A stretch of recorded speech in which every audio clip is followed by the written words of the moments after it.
सीधा कुरा प्रश्न विचार। उज्यालो रेडियो नेटवर्क। अहिले बिहानको 6 बज्यो।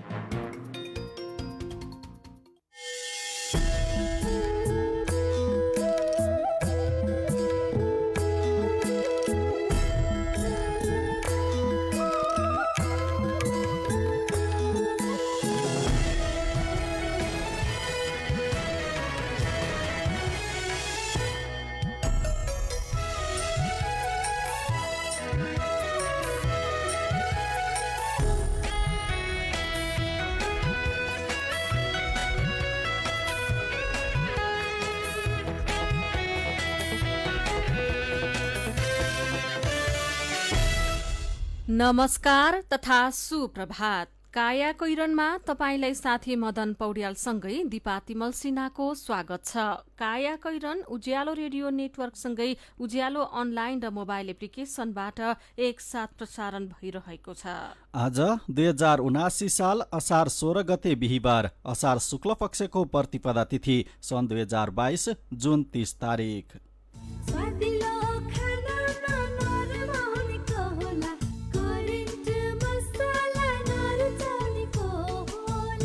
काया कैरनको साथमा करेन्ट मसला र करेन्ट चिया, स्वादको झट्का। काया कैरन सुरु गरौं मुख्य खबरका शीर्षकहरूबाट।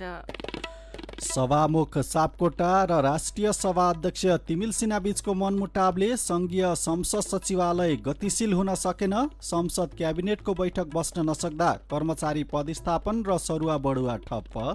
सर्वोच्चले कुनै ठाउँ विशेषलाई बन्देज नगरेकाले सरकारले नयाँ प्रक्रियाबाट निजगढमै विमानस्थल बनाउन सक्ने। पर्यावरण सम्बन्धी मापदण्ड पालना भने अनिवार्य।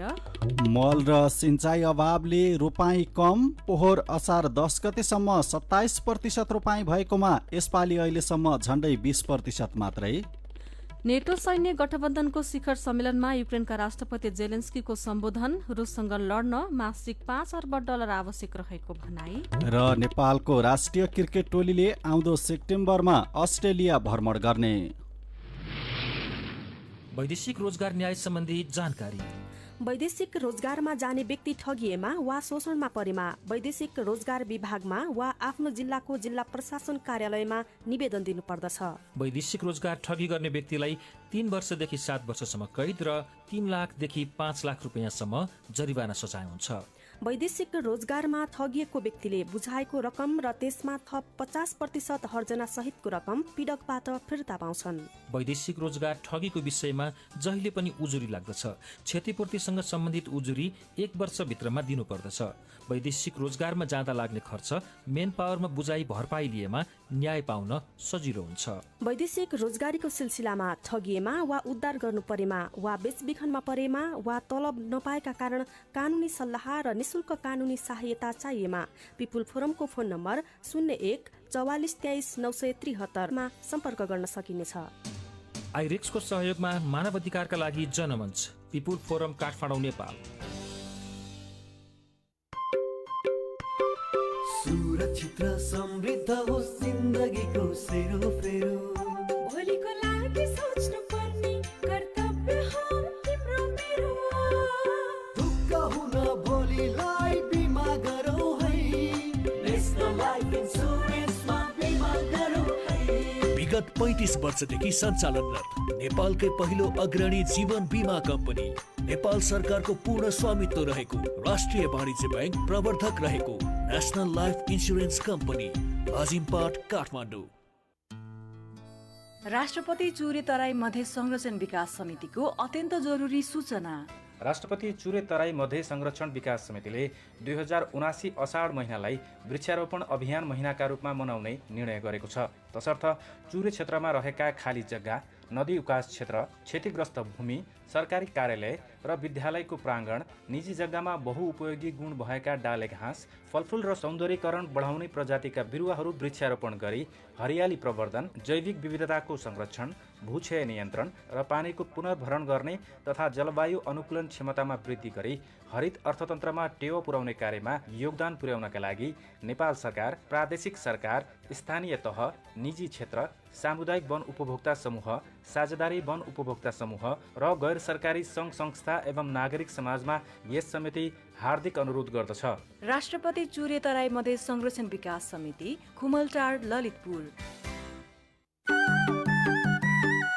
सुन हे दिदी बहिनी, सुन दाजु भाइ, खाता खोल्नु नेपाल ब्याङ्कमा जुनी भारीलाई, बचत गरौँ नेपाल ब्याङ्कमा जुनी भारीलाई।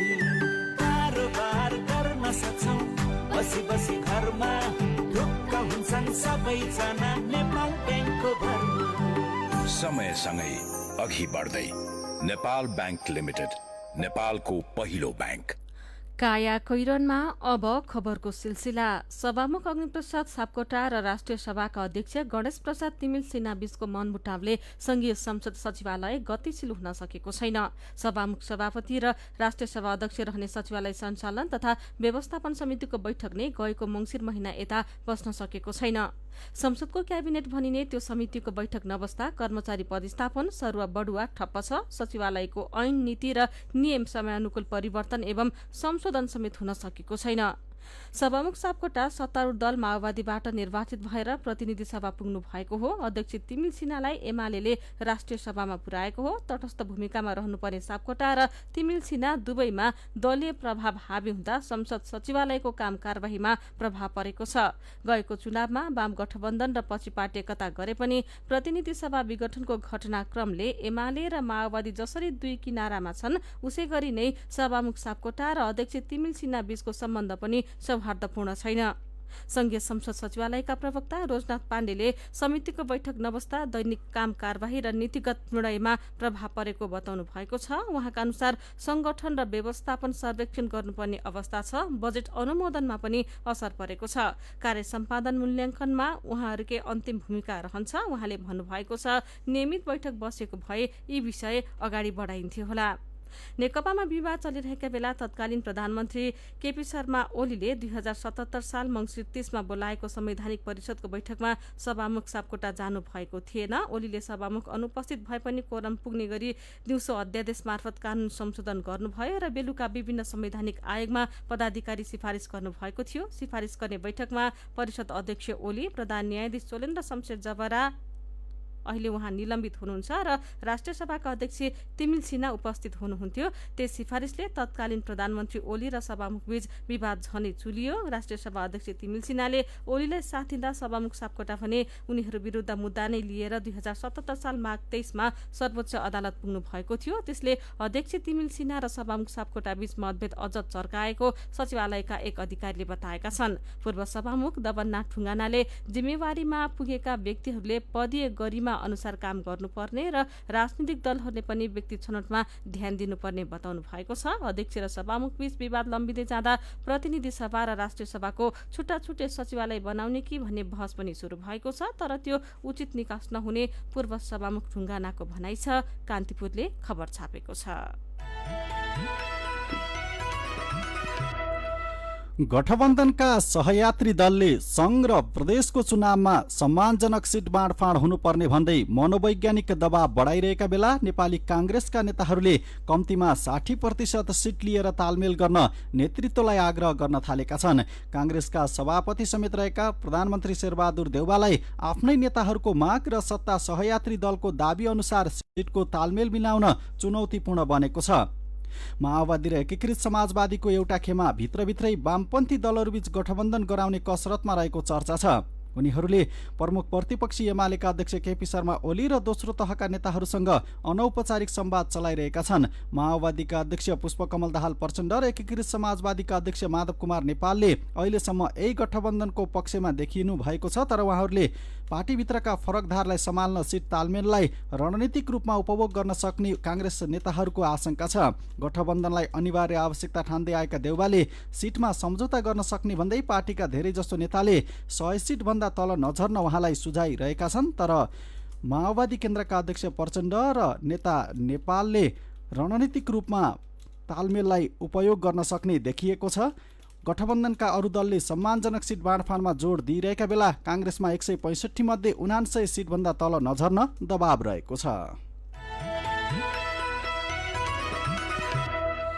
भारतको तपोवन धारचुलाको धौली गंगा जलविद्युत परियोजनाको ड्याम साइटका ढोका खोलिएकाले महाकाली नदीमा पानीको सतह बढ्न सक्ने भन्दै आसपासका स्थानीय बासिन्दालाई सतर्कता अपनाउन आग्रह गरिएको छ।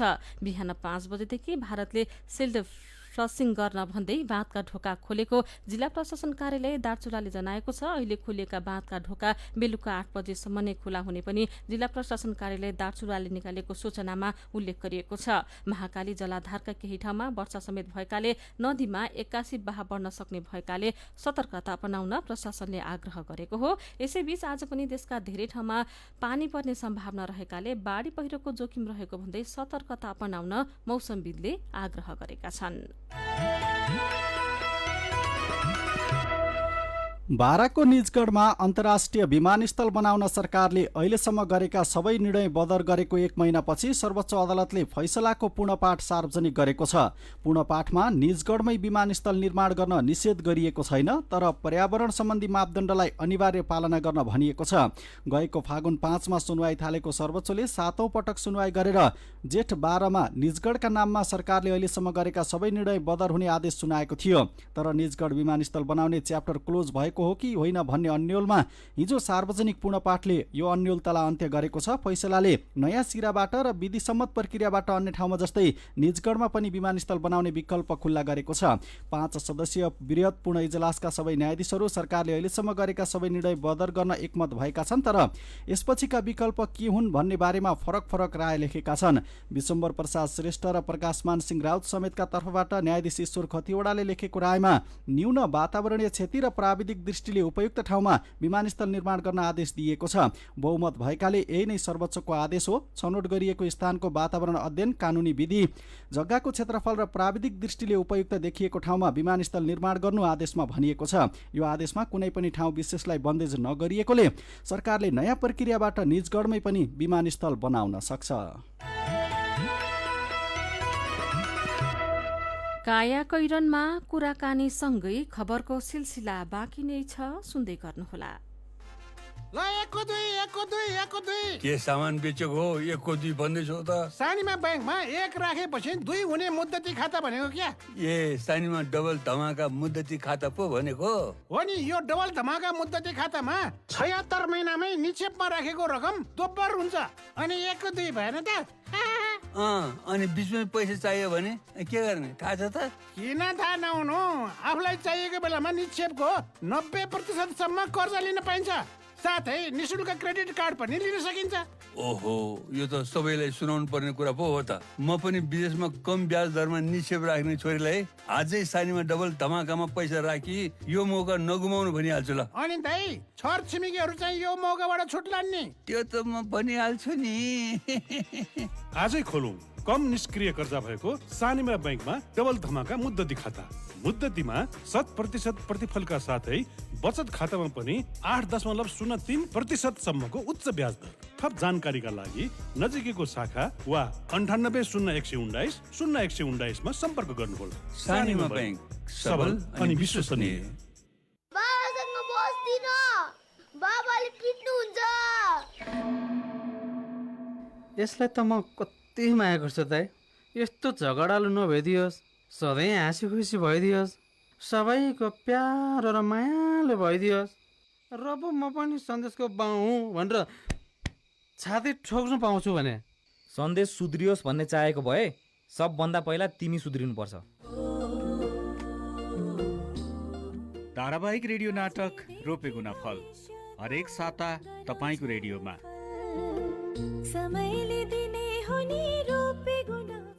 काम गर्नका लागि विदेश जाने वा बिदामा आएर फर्किँदा लिनुपर्ने श्रम स्वीकृति सम्बन्धी जरुरी जानकारी। नेपाल सरकार वैदेशिक रोजगार कार्यालय तहजल तथा प्रादेशिक श्रम तथा रोजगार कार्यालयहरूले दिँदै आएको श्रम स्वीकृति अब अनलाइनबाट मात्र लिन सकिन्छ। श्रम स्वीकृति लिन feims.dofe.gov.np मा गएर लगइन गरेर आवश्यक कागजात अपलोड गरी आवेदन पेश गर्नुपर्छ। अनलाइन सिस्टममा जसको पहिला आवेदन पेश भएको छ उसैको पहिले पालो आउँछ। यसअघि हुँदै आएको वैधानिकीकरणको प्रावधान हटेको छ। अब वैधानिकीकरणको सट्टा व्यक्तिले अनलाइन मार्फत नयाँ श्रम स्वीकृति लिए जस्तै अभिमुखीकरण तालिम, स्वास्थ्य परीक्षण, कल्याणकारी कोषमा रकम जम्मा र बिमा गरी श्रम स्वीकृति लिनुपर्छ। सबै प्रक्रिया अनलाइन मार्फत हुने भएकाले श्रम स्वीकृति लिँदा पहिले बायोमेट्रिक नगरेकाहरू बाहेक अन्य कुनै पनि कामका लागि श्रम कार्यालयहरूमा जानु पर्दैन। विस्तृत जानकारी dofe.gov.np मा गएर वा वैदेशिक रोजगार विभागको हटलाइन नम्बर 98 513 34 108 मा फोन गरेर लिन सकिन्छ। सार्वजनिक हितका लागि सुरक्षित आप्रवासन सामीद्वारा जारी सन्देश। सामी नेपाल सरकार र स्विस सरकार बीचको द्विपक्षीय परियोजना हो। यो श्रम, रोजगार तथा सामाजिक सुरक्षा मन्त्रालय र स्थानीय सरकारहरूको नेतृत्वमा सञ्चालित छ। परियोजनालाई स्विस सरकार विकास सहयोगको तर्फबाट हेल्वेटास नेपालले प्राविधिक सहयोग उपलब्ध गराइरहेको छ। थोरै बचत धेरै कायदा, बीमाका छन् फाइदै फाइदा। सरकारी स्वामित्व र बीमाको क्षेत्रमा विश्वसनीय नाम राष्ट्रिय बीमा संस्थान। जीवन बीमाका लागि आजै राष्ट्रिय बीमा संस्थान रामशाहपथ काठमाडौँ वा नजिकैको शाखामा सम्पर्क गरौँ। Connect IPS electrifying offer. Connect IPS मा नयाँ युजर बनाइ पाउनुहोस् ₹50 को रिचार्ज साथै एकजना भाग्यशाली विजेतालाई इलेक्ट्रिक स्कुटर जित्ने मौका। अफर अवधि असार 1 देखि 32 गतेसम्म। थप जानकारीको लागि www.connectips.com मा रजिस्टर गर्नुहोस् वा कनेक्ट आइपीएस एप डाउनलोड गर्नुहोस्।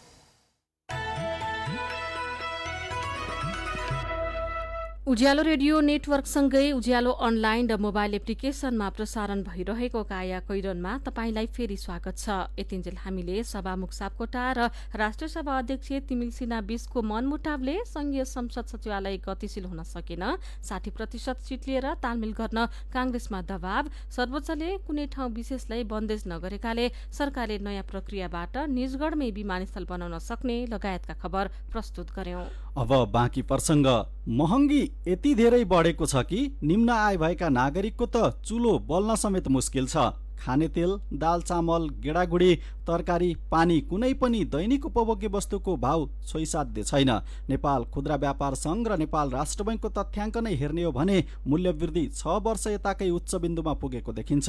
अहिले रुस युक्रेन युद्धलाई कारण देखाएर सबै थोकको मूल्य बढाउने गलत प्रवृत्ति देखिएको छ। वाणिज्य आपूर्ति तथा उपभोक्ता संरक्षण विभागले दिनदिनै अनुगमन भइरहेको छ भन्छ, तर उपभोक्ता ठगिन छाडेका छैनन्। विभागका निर्देशक हरि पङ्गेनीलाई साथी अर्जुन पोखरेलले सोध्नु भएको छ, तपाईहरूले अनुगमन गर्ने क्रममा किन यति धेरै महँगी बढेको पाउनुभयो? हल्लाको भरमा पनि कहिलेकाहीँ मार्केट तलमाथि हुने, मूल्यमा असर गर्ने पनि त्यो पक्कै हो। जहिलेसम्म हामी विदेशी प्रोडक्टमा, विदेशी खाद्यान्नमा हामी निर्भर गर्छौँ, तहिलेसम्म हामी विदेशमा मूल्य वृद्धि हुँदाखेरि त्यसको मार नेपालले खेप्नुपर्ने अवस्था छ। काठमाडौँमा 40 लाख जनसङ्ख्या छ भनिन्छ, हजारौं पसलहरू छन्, तपाईँहरूको कार्यक्षेत्र त निकै धेरै छ। यति ठुलो दायरा छ तपाईँहरूको, कति जनशक्ति हुनुहुन्छ बजार अनुगमनको लागि? खासै हाम्रो विभागमा चाहिँ 48 जनाको दरबन्दी हो। अब हामीले बजार अनुगमनलाई त्यति मात्रै नपुगेर श्रम प्रशासन मन्त्रालयबाट कागजमा समेत कर्मचारी हामीले ल्याएर बजार अनुगमनलाई अगाडि बढाइरहेका छौँ। जनशक्तिकै हिसाबले त अपर्याप्त छ, कर्मचारीकै हिसाबले हेर्ने हो भने 20-22 जना कर्मचारीको टिम छ। त्यतिले मात्रै नपुगेर अन्य शाखाका समेत हामीले कर्मचारी परिचालन गरेर दैनिक हामीले 4 देखि 5 टोली बजार अनुगमनमा हामी पठाउँछौँ दैनिक। औसतमा कति जति पसलहरू अथवा व्यवसायहरू तपाईँहरूको अनुगमनमा पर्ने गर्दछन् दैनिकमा? हाम्रो दैनिकमा 4 टोलीले कम्तीमा 10वटा व्यवसायिक फर्महरूको एक टोलीले गर्नुहुन्छ। 35 देखि 40 व्यवसायिक फर्म दैनिक रूपमा हाम्रो बजार अनुगमन हुने गर्छ। जस्तो 40वटा पसल व्यवसायको अनुगमन गर्नुभयो भने चाहिँ कति जतिले गलत क्रियाकलाप गरेका हुँदो रहेछन्?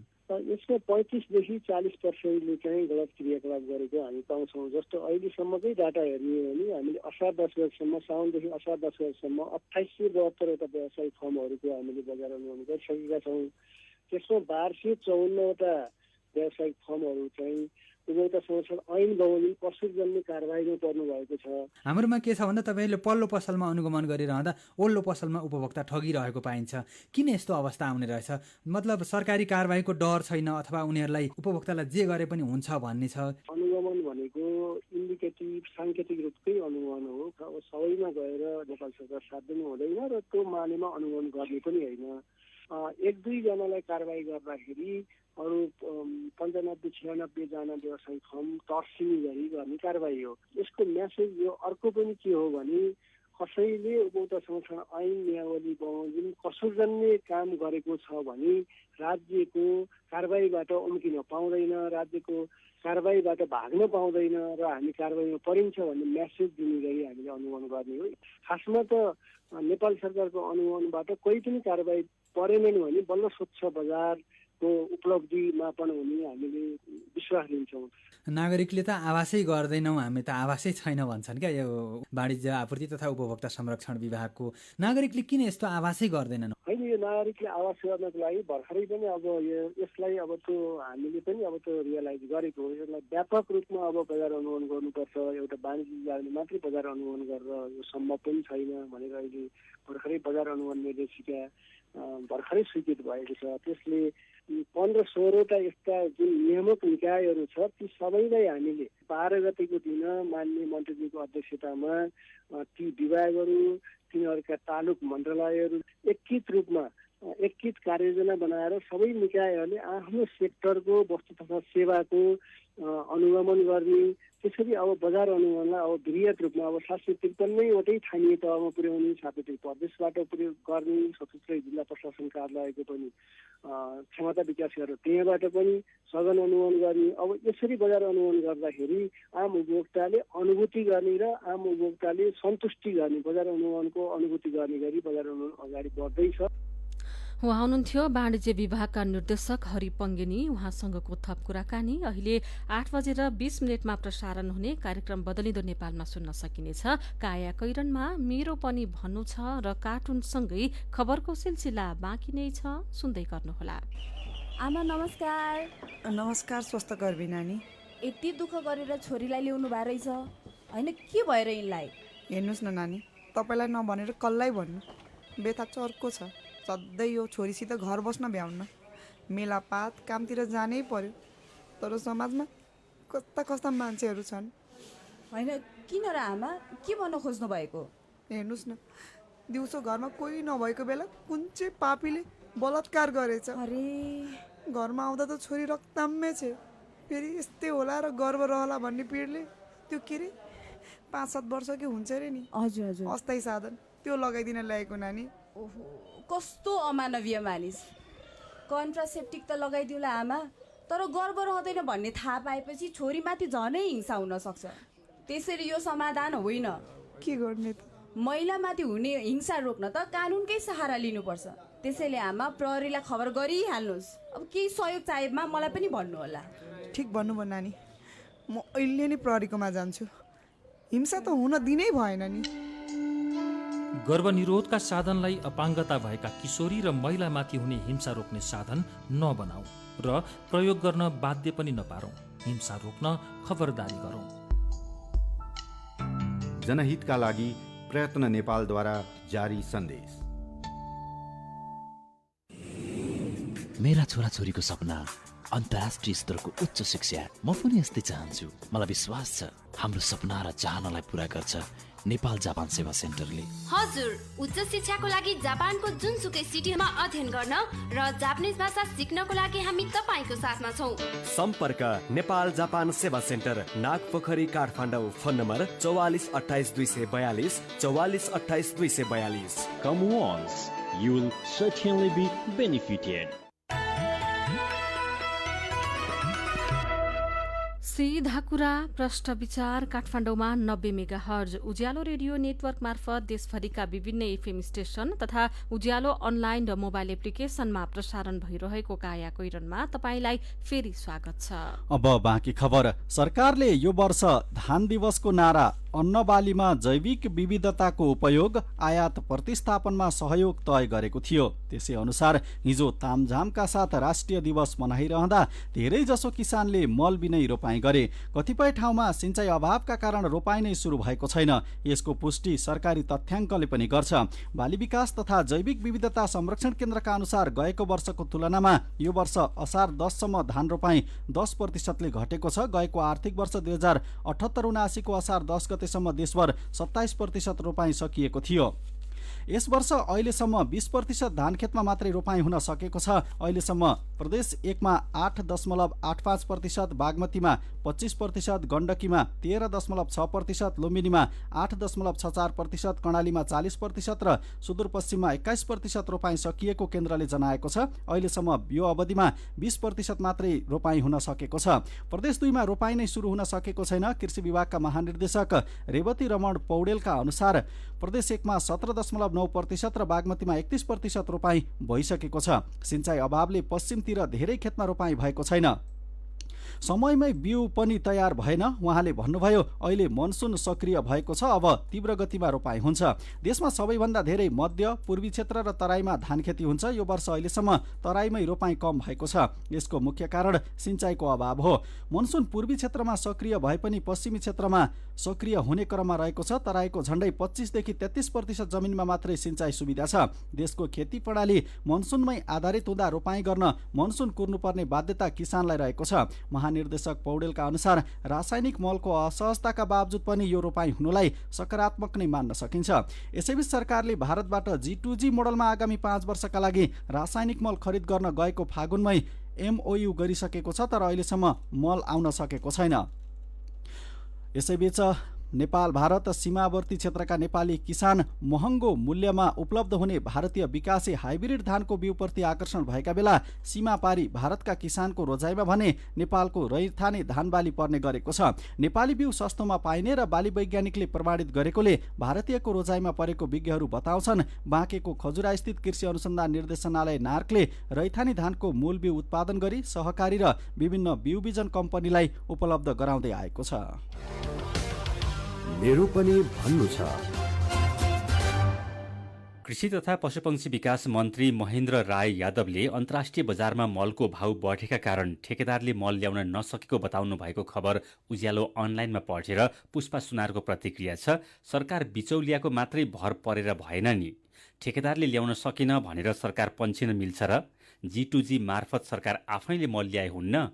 सबैभन्दा पहिले सरकारले मलको महत्त्व बुझ्नु पर्यो। यसै विषयमा गुरु ठकुरी लेख्नुहुन्छ, यस वर्ष त मलको भाउ बढेको भनेर पत्याइदिउँला। पछिल्ला धेरै वर्षदेखि किसानले खेती गर्ने समयमा मल पाएका छैनन्। यसअघि चाहिँ के भयो त? यी सब बहाना मात्रै हुन्। कृषि जस्तो क्षेत्रमा सरकारले बहानाबाजी गर्नुहुन्न। त्रिवी सेवा आयोगले 104 जना कर्मचारी मागेकोमा सबै परीक्षार्थी फेल भएको खबर उज्यालो अनलाइनमा पढेर यान अर्याल लेख्नुहुन्छ, आफैले उत्पादन गरेको जनशक्तिको यो दुर्दशा त्रिवीका लागि लज्जाको विषय हो। खराब राजनीति र राजनीतिक नियुक्तिले त्रिवी थला परेको यो पनि एउटा उदाहरण हो। यसै विषयमा उमेश शाह लेख्नुहुन्छ, परीक्षा दिएका मध्ये केहीले त उत्तीर्ण हुन आवश्यक न्यूनतम नम्बर प्राप्त गर्नुपर्ने हो। यो विषयमा अलि गम्भीर अनुसन्धान आवश्यक छ। कतै फरक किसिमबाट नियुक्ति गर्नको लागि यस्तो गरिएको त छैन? यदि सबै अनुत्तीर्ण भएका हुन् भने सायद धेरै परीक्षार्थी त्रिवी अन्तर्गतकै उत्पादन होलान्। कस्तो शिक्षा दिइरहेको छ त त्रिवीले? अनि राजेन्द्र दाहाल लेख्नुहुन्छ, अब केही दिनमा ती पदमा करारमा कर्मचारी भर्ना गरेको सुने पनि म चाहिँ अचम्म मान्दिन। केही वर्षपछि करारहरू आन्तरिक प्रतिस्पर्धा भन्दै स्थायी हुन्छन्। विचारका लागि तपाईलाई धन्यवाद। मेरो पनि भन्नु छ। मेरो पनि भन्नु छ प्रस्तुत गर्दै हुनुहुन्थ्यो साथी भोजेन्द्र बस्नेत। काया कैरनमा अब विदेशको खबर। युक्रेनका राष्ट्रपति भोलोदिमिर जेलेन्स्कीले रुससँग लड्न आफ्नो देशलाई मासिक $5 अर्ब आवश्यक पर्ने बताउनु भएको छ। स्पेनमा भइरहेको उत्तर एटलान्टिक सन्धि संगठन नेटोको महत्वपूर्ण शिखर सम्मेलनलाई भर्चुअल सम्बोधन गर्दै उहाँले युक्रेनलाई आधुनिक हात हतियार अति आवश्यक रहेको समेत बताउनु भएको छ। जेलेन्स्कीले रुसको आक्रमण अहिले युक्रेनमा केन्द्रित भए पनि आउँदा दिनमा युक्रेन मात्र सीमित नहुने बताउनु भएको छ। उहाँले यसतर्फ गम्भीर बन्न पनि नेटोका नेताहरूलाई आग्रह गर्नुभएको छ। अब खेल खबर। नेपालको राष्ट्रिय क्रिकेट टोलीले आउँदो सेप्टेम्बरमा अस्ट्रेलियाको भ्रमण गर्ने भएको छ। नेपाल क्रिकेट संघ क्यान र रोयल हेरिटेज अस्ट्रेलिया बीचको सम्झौता अनुसार नेपाली टोलीले अस्ट्रेलिया भ्रमण गर्ने भएको हो। क्यान र रोयल बीचको सम्झौता अनुसार नेपाली क्रिकेट टोलीलाई हरेक वर्ष 10 दिनको अस्ट्रेलिया भ्रमण गराइने उल्लेख छ। नेपाली टोलीको अस्ट्रेलिया भ्रमणको तयारी भइरहेको र नेपाली टोलीले स्थानीय क्लबसँग खेल्ने क्यानले जनाएको छ। नेपाली टोली अहिले क्यानाडाको भ्रमणमा छ। कायाकैरनमा अब पालो उखानको। वर्षाको सोच हिउँदमै गर्नुपर्छ। उज्यालो रेडियो नेटवर्कबाट प्रसारण भइरहेको कायाकैरन सक्नु अघि मुख्य खबर फेरि एकपटक। सभामुख सापकोटा र राष्ट्रिय सभाका अध्यक्ष तिमिल सिन्हा बीचको मनमुटावले संघीय संसद सचिवालय गतिशील हुन सकेन। संसद क्याबिनेटको बैठक बस्न नसक्दा कर्मचारी पदस्थापना र सरुवा बढुवा ठप्प। सर्वोच्चले कुनै ठाउँ विशेषलाई बन्देज नगरेकाले सरकारले नयाँ प्रक्रियाबाट निजगढमै विमानस्थल बनाउन सक्ने। पर्यावरण सम्बन्धी मापदण्ड पालना भने अनिवार्य। मल र सिंचाई अभावले रोपाई कम। पोहोर असार 10 गतेसम्म 27% रोपाई भएकोमा यसपालि अहिलेसम्म झण्डै 20% मात्रै। नेटो सैन्य गठबन्धनको शिखर सम्मेलनमा युक्रेनका राष्ट्रपति जेलेन्स्कीको सम्बोधन रुससँग लड्न मासिक $5 अर्ब आवश्यक रहेको भनाई। र नेपालको राष्ट्रिय क्रिकेट टोलीले आउँदो सेप्टेम्बरमा अस्ट्रेलिया भ्रमण गर्ने। अब कार्टुन। आज हामीले गजब छ बा शीर्षकमा अविनले बनाउनु भएको कार्टुन लिएका छौं। कार्टुनले आफू नै नयाँ पार्टी खोल्ने प्रवृत्तिलाई व्यङ्ग्य गरेको छ। यहाँ अध्यक्षको एउटा टेबल छ। अध्यक्ष र उनका छोरा बुहारी त्यहाँ छन्। बुहारी दुई जिउकी छिन्। अध्यक्ष टेबलमाथि चढेर पार्टी कार्यालयको बोर्ड भित्तामा टाँस्दैछन् अनि उनका छोरा पेटमा रहेको बच्चालाई देखाउँदै भन्दैछन्, बुबा नातिलाई एउटा गतिलो पद खाली राखिदिनुहोस् है, नत्र यसले पनि जन्मनासाथ छुट्टै पार्टी खोल्न सक्छ। आजको कायाकैरन सकिएको छ। कायाकैरनबाट प्राविधिक साथी प्रवीण श्रेष्ठसँगै हामी पनि बिदा माग्छौं। कायाकैरन सुन्नुभएकोमा तपाईलाई धन्यवाद। उज्यालो मोबाइल र अनलाइनमा प्रसारण भइरहेका रेडियो र अनलाइनका सामग्री भाइबरमा पनि उपलब्ध छन्। घर बाहिर निस्कने बेलामा मास्क लगाउन नबिर्सौं। नमस्कार।